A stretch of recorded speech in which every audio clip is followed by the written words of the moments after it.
December 5th, 1943, 2:17, just before dawn, somewhere over the desert of New Mexico. The air is cold and barely moving. The low hum of a bomber's engines vibrates through metal ribs and into the bones of the men aboard. The scent of oil, fuel, and metal mixes with the faint chill of early morning air. In the cramped hold of the plane, hundreds of small crates sit silently, unnaturally silent. Inside them, creatures lie still, chilled nearly to hibernation, each strapped with a tiny incendiary device clutched to its chest. The only sound is the distant creak of the fuselage and the soft breath of men trying not to think about what they carry. It was here, in that uneasy calm and cold, that one of the strangest, most audacious experiments of World War II was about to unfold, a plan born out of desperation, imagination, and a willingness to try the unthinkable. Most people thought it was crazy.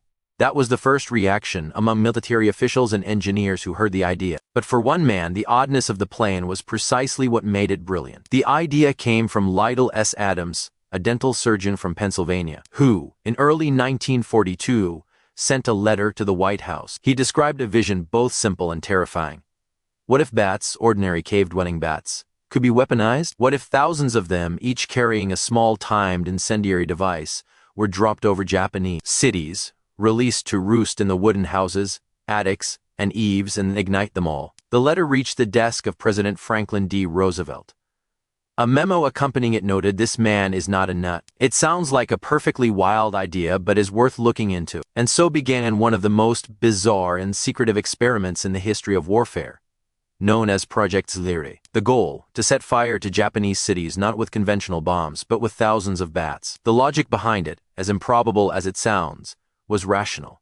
Most Japanese cities at the time were built largely of wood, paper, and bamboo. Fires had proven especially devastating, far more so than conventional bombing alone. A weapon that could infiltrate attics, crevices, and hidden corners, places conventional bombs couldn't easily reach, might cause tremendous damage while keeping American forces safe. Bats were ideal for that, small, silent, and naturally inclined to seek dark nooks to roost. If each bat carried just a tiny incendiary, light enough for flight but capable of sparking deadly fires, the cumulative effect could be catastrophic. Military engineers and scientists assembled a team unlike any other, biologists, mammalogists, and experts who could capture and care for bats in large numbers. They scoured caves and mines across the United States, capturing colonies of little brown bats, the species chosen for their adaptability and ability to hibernate. Each bat would have to survive freezing, handling, and the weight of a small bomb. Training these creatures was a challenge in itself. The team experimented with temperatures to induce hibernation, testing different miniature incendiaries for weight and reliability. Flights were conducted over test ranges, and the bats' unpredictable nature often led to chaos. Some refused to fly, some escaped prematurely, and others caused unexpected fires in the experimental hangars. Despite setbacks, the project persisted. Engineers devised specially designed bomb casings, cylinders that could release hundreds of bats at high altitude. Timers were calculated so that the incendiaries would ignite after the bats had roosted in buildings. It was, in theory, a weapon of stealth and destruction, using nature itself as the delivery mechanism. Skeptics abounded. Many in the Air Force dismissed it as absurd, a childish idea unworthy of serious consideration. Yet, behind the laughter and ridicule, a handful of men saw the potential. They understood that in war, unconventional thinking could mean the difference between stagnation and decisive action. Preparations continued, often in secret, at sites like the Carlsbad Army Airfield. Engineers, aviators, and animal handlers worked side by side, testing mechanisms and observing the bats' behavior. The process was meticulous and fraught with danger. Even a minor mistake could ignite a warehouse or burn down a hangar. Each successful test fueled cautious optimism, while each failure reminded them how fragile and unpredictable their plan truly was. By late 1943, the team had refined the deployment method. Bats were now placed in small compartments within bomb casings, chilled for transport, and carefully loaded onto BL-25 bombers. The goal was clear: release the bats at high altitude over Japanese cities, and let them do what bombs alone could not. And yet, despite the progress, a lingering question remained in the minds of every officer and scientist involved. Could this plan, so bizarre, so unlike any weapon ever conceived, actually work when it mattered most? Could creatures of the night really ignite the fires that might turn the tide of war? As the sun began to rise over New Mexico on December 5, 1943, the answer was still unknown. But one thing was certain: the world was about to witness a weapon unlike any before. Weapon that would make skeptics laugh, then gasp, as enemy buildings burned in the night. March 23, 1944, 4:52 a.m. At the Carlsbad Army Airfield, New Mexico. The desert is silent except for the occasional howl of a coyote.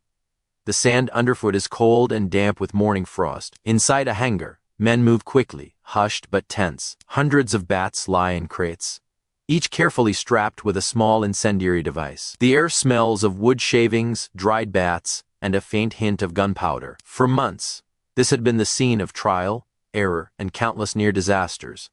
Today, it would all be tested. The BD-25 Mitchell bomber, specially modified to carry the bat bombs, waits on the tarmac.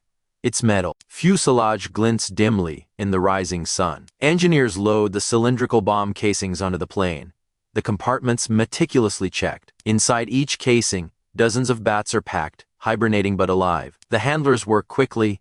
Even a moment's delay could awaken them too soon, and chaos would erupt.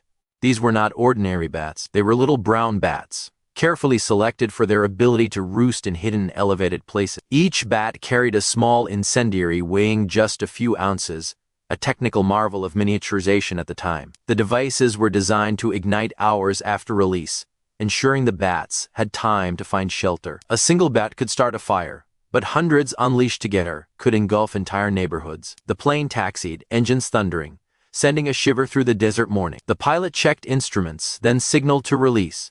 The crate swung open. Hundreds of bats stirred, sensing the warmer air and light. At first they hesitated, then one by one they spilled into the sky, tiny wings beating frantically as the cold morning air rushed past. Watching from the ground, scientists and military officers held their breath. Would the bats behave as expected? Or would this be another disaster, like the tests that had set fire to the hangars, scorched the desert floor, or sent creatures careening into walls? Slowly, the bats spread, navigating instinctively toward cover, toward the nearest dark corners and structures. Engineers scribbled notes, observers clicked shutters to capture fleeting images, and a sense of cautious triumph began to settle. For the first time, the concept seemed to work. The animals, wild and unpredictable, were carrying out their unnatural mission. Yet, as with all experiments in war, reality remained messier than theory. The bat's behavior was never fully predictable. Some would refuse to fly, some would return to the aircraft or crates, and some would roost in unintended areas, igniting small, uncontrolled fires. During tests, some bombs malfunctioned, others dropped too early, startling men and bats alike. Yet every failure taught lessons that brought the project closer to operational readiness. The ingenuity behind Project Surrey went beyond bats themselves. Engineers created specialized release mechanisms for the planes, designed to open mid-flight without harming the animals. Timers had to be precise, too early, and the incendiaries would ignite in the plain or desert below too light, and the fire might not take hold. These tiny mechanisms were marvels of wartime engineering, delicate yet reliable under pressure. Interestingly, the military's attention was not just on the weapon itself, but also on the psychology it induced. The plan, if successful, had the potential to terrify. Enemy cities, already vulnerable to fire, would face an invisible, unpredictable threat. A swarm of flying incendiaries that could appear anywhere, from attics to granaries. Unlike conventional bombs, which were predictable and avoidable to some degree, bats were stealth incarnate. They could disappear into darkness, then strike without warning. By late 1944, preparations had reached an almost cinematic scale. B-25 seconds were ready, crates stocked with hibernating bats, and the release mechanisms tested to perfection. Military leaders debated deployment sites. Japanese cities, built largely of wood, bamboo, and paper, were the primary targets. Yet, the war moved rapidly and priorities shifted. Before the bats could be dropped in combat, the project's operational plan was overtaken by the development and deployment of the atomic bomb. Still, even without combat use, Project Surrey left behind incredible technical and historical footnotes. It demonstrated how creativity and audacity intersected with science in desperate times. The project inspired new thinking in bomb design, miniaturization of incendiaries, and even early drone-like concepts of autonomous delivery. Some of the strangest incidents involved the bats themselves. During a test at Carlsbad, one crate accidentally released its contents inside the hangar. Hundreds of bats took flight in a flurry of panic. Small fires erupted, alarms blared, and men scrambled through the chaos, chasing terrified bats while avoiding sparks. Though disastrous in execution, these incidents provided vital data, teaching the handlers how to refine the process and keep control over their volatile payload. Another intriguing fact, the choice of hibernating bats was strategic. Chilling the animals slowed their metabolism and made them easier to handle and transport. Without this technique, the bats would have been too active, too unpredictable, and far more likely to injure themselves or ignite prematurely. The combination of biological knowledge, mechanical engineering, and military strategy made Project WWII one of the most unusual but surprisingly sophisticated undertakings of the war. There's a human story behind every crate, every bat, every small incendiary device. The scientists, engineers, and handlers risked not only failure but their own safety daily. They worked in freezing conditions, handled unpredictable animals, and lived with the constant knowledge that one spark, one mistake, could set a warehouse ablaze. Their determination was fueled by necessity, curiosity, and an understanding that innovation often demanded the improbable. Even decades later, veterans of the project recalled the odd mixture of fear, awe, and humor. They remembered huddling in hangars, listening to the frantic wings of bats above, smelling smoke as a test fire ignited prematurely,